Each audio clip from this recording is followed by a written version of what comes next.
Let's go. Hey, Clemson family, spring football has arrived, and with a lot of work to do under a new offensive coordinator, there are going to be some ways it'll be an uphill battle. We'll also review cornerbacks play in 2022. I'm Daniel Shirley. We'll talk some basketball with the ACC Tournament, maybe the NCAA Tournament, and another just really difficult weekend for the baseball program. March Madness is upon us. I'm Bill Zimmerman, and this is episode 67 of the Reign Supreme Alway podcast.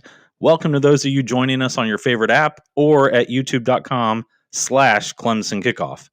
Well, let's get into spring football practice. And before we start looking at the 2022 cornerbacks, let's go ahead and take a look at a long list of injured players who aren't going to be taking part in practice out of the gate for Coach Dabo Swinney and the rest of the staff.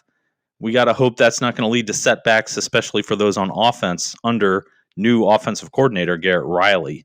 The receivers are being hit especially hard. Adam Randall, Bo Collins, Troy Stellato, as well as offensive lineman John Williams and quarterback grad transfer Paul Tyson, who a lot of people think might be the number 2 this year. That's a lot of names, isn't it? And we're about halfway through the list of guys who aren't going to take part in spring practice. But it really will be hard at receiver, I think, because you need to get those guys involved in this new scheme. And Dabo Swinney said this new scheme includes guys not switching sides, on the outside. If you're on the left, you stay on the left. If you're on the right, you stay on the right, so that there's not going to be as much cross-training at receiver for this group in the new offense. So they need to get into the system and get to work, but these guys are not going to be there. On the flip side, it's some positives for the guys who are there, and it gives them more reps. It gives them more chances to see what they can be in the new offense. So I guess you just got to take the good with the bad with the wide receiver group. I sure do like the idea of Antonio Williams getting a lot more work. I am high on Noble Johnson. I hope he's going to be ready thanks to being in as an early enrollee. Maybe some depth from Tyler Brown, maybe some depth from Brandon Spector. A lot of options there, a lot of guys who can chip in. Obviously, Will Taylor also missing from the receiver room. He's healthy. He's just out playing baseball, and we'll get into the Tigers on the Diamond later on in this episode. I just hope that they're going to be able to, even if they're injured, even if they're not really going through drills, they'll be able to do some things out there, get a grasp of the offense so that when fall camp comes, it'll just be a matter of the physical nature, and the mental part of the install will be there for all these guys. And then the other thing is it makes you start thinking, wow, do you really want to push Will Shipley too hard? Do you really want to push Phil Maffa that hard? For that matter, Cade Klubnik. I mean, those 3 guys, to me, already we're going to make this thing go. You certainly can't afford to lose them if you've got receivers who can't have the full spring install physically and under the helmet. Yeah, no doubt. I mean, I think we would all agree that the most important pieces of this offense, other than the offensive line, I think you and I agree on that any offense is built around the offensive line and how successful you are up front. But the most important players at the skill positions are those 3 you just mentioned, with Cade Klubnik, Phil Maffa, and Will Shipley. And they have to be healthy going into the season. You don't want, as much as we think of Vizina, you don't want him as a true freshman starting at quarterback at the start of the season. I don't think anybody wants that. So you have to have Klubnik, you have to have Shipley, you have to have Phil Maffa healthy and ready to go for this season. And I think the coaching staff will be smart with them. It's almost as important what they're learning in the classroom and what they're learning within the system as what they're going to do out on the practice field this spring. So I'm sure this coaching staff will be smart with those guys. Especially considering the week 4 matchup is so important with Florida State coming to Death Valley. You want these guys in peak form across the offense. Then you look at the defense. Like you said, another long list of names there. They're more veterans. You still have the same coordinator structure in place. I'm not as worried about these guys missing time. Ruka Rororo and Peyton Page at defensive tackle, Xavier Thomas at end, corner Sheridan Jones, and Jalen Phillips as safety.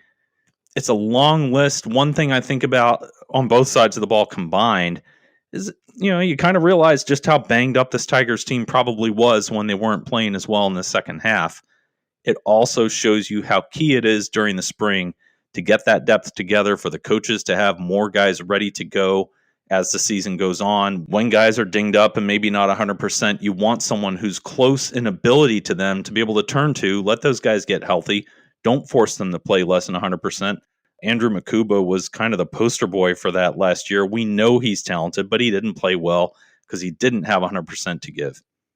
It was interesting today to hear Dabo Swinney talk about Makuba. I mean, he said he has to be better, and he has to have his body in a better spot going into this season than he was last year. And then he also has to be better fundamentally, and he has to be better with his eyes. So I thought that was really interesting because Dabo doesn't typically call out guys by name.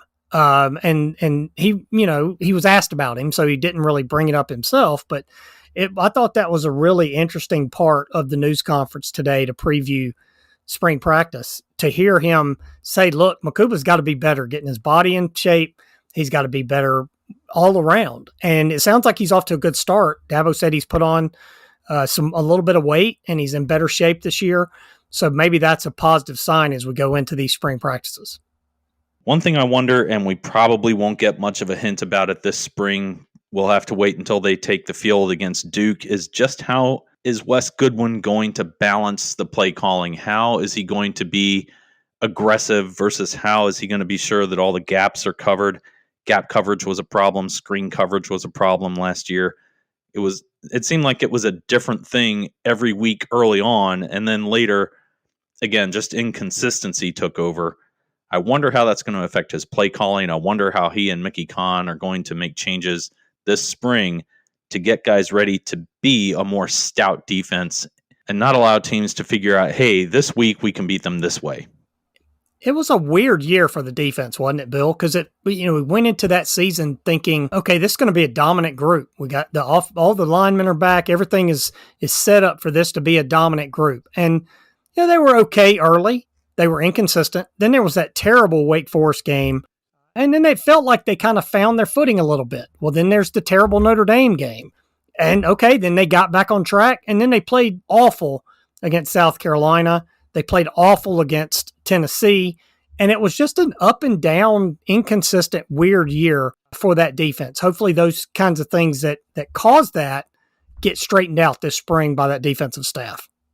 Follow us on social media at Clemson Kickoff on Twitter and on Instagram. As big news happens or as some details emerge throughout spring football, we'll make sure we bring you a few things there in between episodes. Let's go ahead and continue our series of position-by-position reviews for the 2022 season. We mentioned Sheridan Jones, so we'll bring him up first. He was really being counted on last year to provide a capable veteran presence. He did miss time with injury, played pretty well. I kind of was hoping he would emerge in the way that Ryan Carter did his final year at Clemson. We didn't see that. I think this year we need to see more from Jones than we did last year. But I do think he is, again, capable of being the veteran out there who you can turn to. And maybe he's not, Jones Island or anything that stand out, but I do think he can keep his side of the field handled well. I agree. I think he can be that guy, but again, he's got to stay healthy, one. And then when he plays, he has to play more consistent. He had some really good moments last year. He really did. But then there were some tough moments as well. So again, like we said about the overall defense, the whole defense, there has to be some consistency. And you need to see that. And starting with Sheridan as kind of the quote leader of the group, the veteran of the group.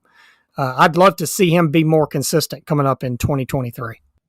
521 snaps for Sheridan Jones on the season in 10 games. All of them starts. He had 31 tackles. You don't really want a high tackle count for a cornerback, so that's pretty good. But just one pass breakup. Could use a little more work there unless they were really going away from him. And considering the next guy we're going to discuss, Nate Wiggins, and how much he emerged midseason, probably not the case, right? Yeah, I don't think so. and I felt like, if we want to go ahead and skip to Wiggins, I feel like Wiggins was as improved a player as we saw in this Clemson defense all of last year. I mean, from where he was in that Wake Forest game, to see him become a consistent guy that you can count on was, I thought, as big an improvement that we saw from the Clemson defense last year. So really excited about him. His play in the ACC championship game was huge. The interception, the run back for a touchdown, the blocked field goal. I thought he had some huge moments in that game. And I'm really looking to see what he does in 2023? What's the next step for Wiggins? Because I believe that's a big development for this defensive unit.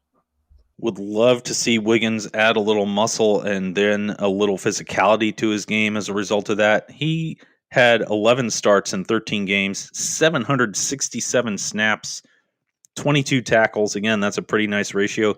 12 pass breakups, there you go, and an interception, which, oh, by the way, was run back 98 yards for a touchdown. What a play that was against North Carolina.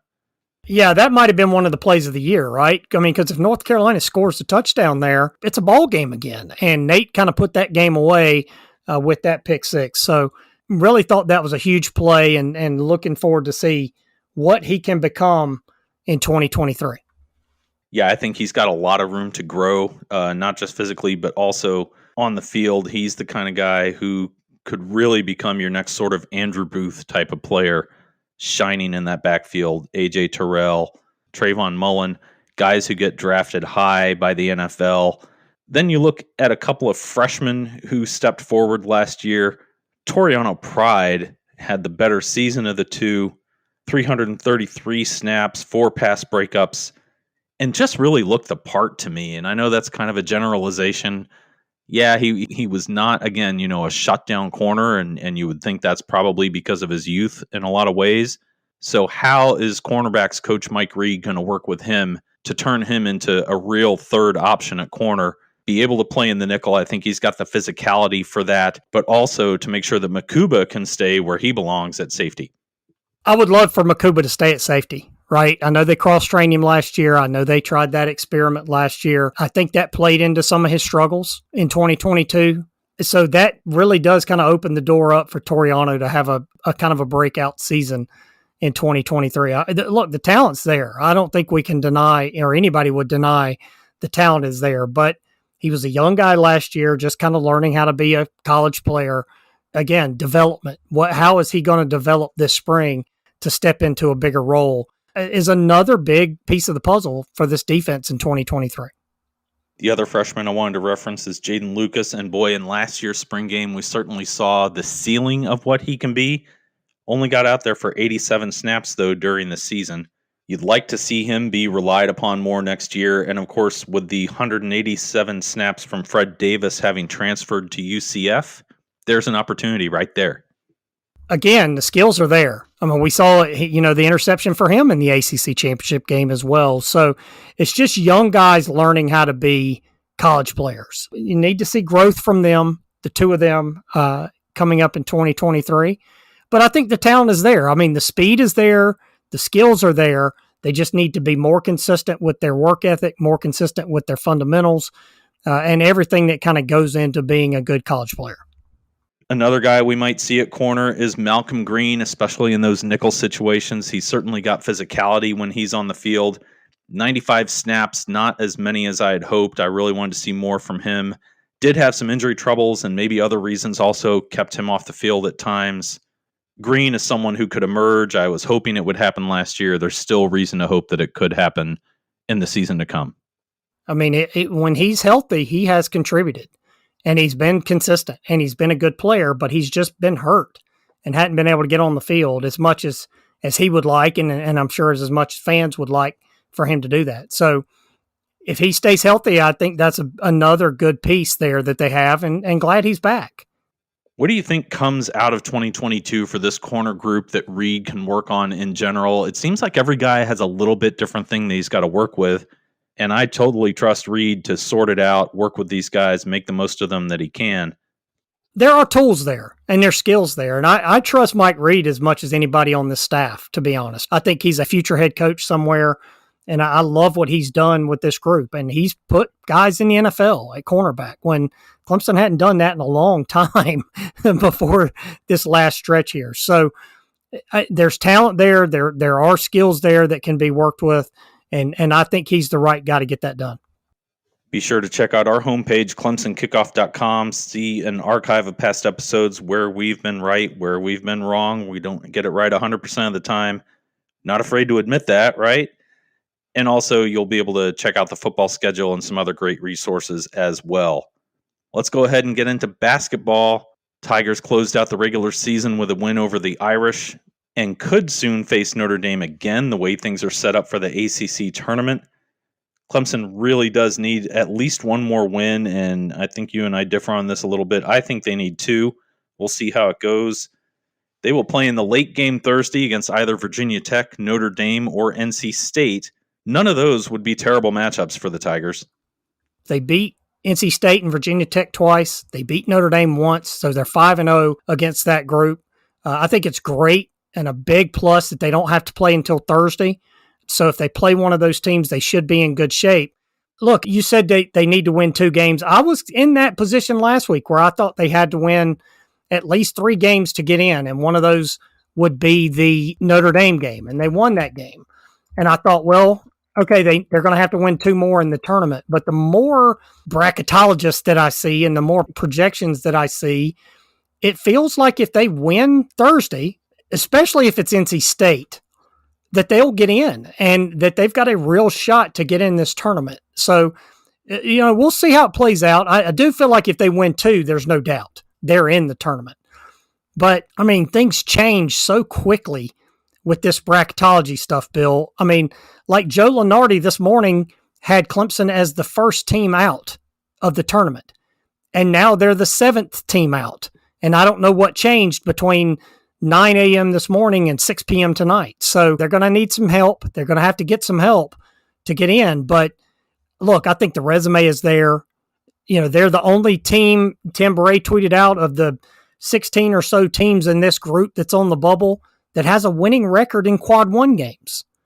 North Carolina's 1-10 in quad 1 games, and they're ahead of Clemson. I know they beat Clemson, but it's just, you have to be rewarded for winning games at some point, and they've done that this year. We'll see how it plays out. But look, if they win Thursday and Friday, there's no doubt they're in this tournament. Friday would definitely be a tougher game. They would face either Virginia, North Carolina, Boston College, or Louisville. Okay, Louisville would be easier. I very seriously doubt they will get there.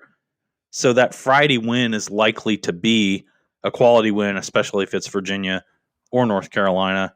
Everybody's got like a different little chunk missing from their resume. And yet you look at Clemson having beaten NC State decisively twice, and in at least one ranking, another thing Tim Bray pointed out, Clemson trails NC State. So everybody's different, bracketology or ranking or computer metric or what have you is all different. I think that's why they really do need to get 2 wins and get in. So I'm going to be fascinated to see the selections revealed by the committee on Sunday evening. And I don't think we'll get full explanations of what's going on and why teams made it in, why some teams didn't. We're just going to have to read between the lines. And frankly, I go back to an old editor of mine who would talk about differences of opinion or a team getting, left out of something where they deserved it. And he said, play better. The Tigers have had their opportunities, and you hope it doesn't come down to a silly loss like Louisville or something like that, keeping the Tigers from advancing in the postseason. Well, if they would have beaten Louisville, they would have tied for the ACC regular season title. So we can at least put that on the Louisville game. Here's why they're not in if they don't get in. It's the non-conference schedule. It's one of the worst in the country. I know a lot of people want to look, the ACC's not getting enough credit. That's not Clemson's hole in its resume. Its hole in its resume is the non-conference schedule. It's one of the worst out there. And let's say you play that schedule, but yet you beat South Carolina and Loyola. Well, then you're probably in. So you had your opportunity to schedule a better non-conference schedule. You didn't do that. You had your opportunity to win all your non-conference games. You didn't do that. You had your opportunity to beat Louisville. You didn't do that. So, look, I want Clemson in. I think Clemson deserves to be in. But if it doesn't get in, I don't think there's a lot of room to stomp your feet and yell and scream at the committee and all those things, because you had your chances and you didn't get it done. We'll see how it all unfolds. Be sure to subscribe to us on YouTube or follow us on your favorite podcast app. We will have an episode coming up after those selections, so we will keep you posted on what's next for Tigers basketball. Let's go ahead and quickly recap Clemson baseball. Another disappointing weekend, but they did avoid the sweep, and boy, did the team just look fired up not to let Monty Lee come into Tiger Field and steal a win. but they were just unable to sustain it throughout the series, ended up losing the series to the Gamecocks 2-1. Yeah, Saturday was a shame, right? Like Sunday felt like it was going to be hard to win that game the whole week. You didn't know who was going to pitch the third game. It was going to be more like an opener. But you're up 7-3 in that Saturday game and score 4 runs and felt like you had control of that game, and the bullpen just collapses. And there's not much depth in the pitching. There's not a whole lot of power in the lineup. There's still a lot of strikeouts looking. There's still some defensive issues. There's still some base running issues. All the things that have plagued this program for the last 6 years are still there. And it's just going to take this new coaching staff a little bit of time to fix what is a big-time mess. The previous staff left a huge mess behind. You talked about Monty Lee. He's now back at South Carolina. He's on that staff. Fine, good for him to win that game. Dylan Brewer and Jonathan French play for the Gamecocks, and one of them posted a photo that says the grass is greener. Good. Go hit 200 for them, because you hit 200 for Clemson and didn't do a whole lot for Clemson. This new coaching staff it's going to take time to fix this mess that Monty Lee and Andrew Seed left behind. And the recruiting was terrible. The fundamentals were terrible. So it's going to take time to get this stuff cleaned up. Hopefully they'll be better by the end of the season. The recruiting will improve, and we'll see this Clemson program get back on track. Pitching staff yielded 20 runs during that 3-game series against South Carolina in 3 different stadiums. They'll play midweek against East Tennessee State and Presbyterian, then a weekend series against Georgia State as the Panthers come up from Atlanta to face the Tigers at Doug Kingsmore Stadium. You got to hope that's an opportunity to turn things around a little bit, get their heads screwed on straight, do some things right, find some things to build off of. Maybe even emulate the softball team a little bit. Boy, are they playing well. 20-1 on the season and swept their first ACC series of the year, 3 games from Syracuse.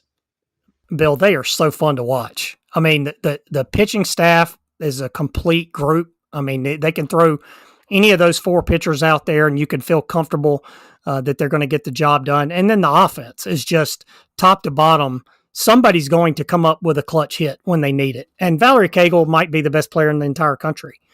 We've seen what she's done with this program the last few years, and it feels like she's playing even better to start this season. So great to see them win their ACC opening series, sweep that series. Saw somebody held up a sign that said, "Aren't you glad you traveled 13 hours to get swept?" I thought that was great during the broadcast the other night. So really excited about the softball program and can't wait to see what they can continue to do, because right now they're number 4 in the country, and it looks like their best play is still ahead of them. What a squad John Rittman has put together in short order at Clemson, really making the Tigers program proud. I can't wait to see what comes next from them, and I think they've got a good shot. I know their goal is to get to Oklahoma City this year. Every opportunity is right there on the table in front of them, and they're proving what they can do. We will keep you posted on softball, baseball, basketball, football. We'll come at you with an episode next week, probably keyed by the fate of the men's basketball team and just how much more madness they're going to be able to encounter in March. Until then, I'm Bill Zimmerman. I'm Daniel Shirley. Go Tigers.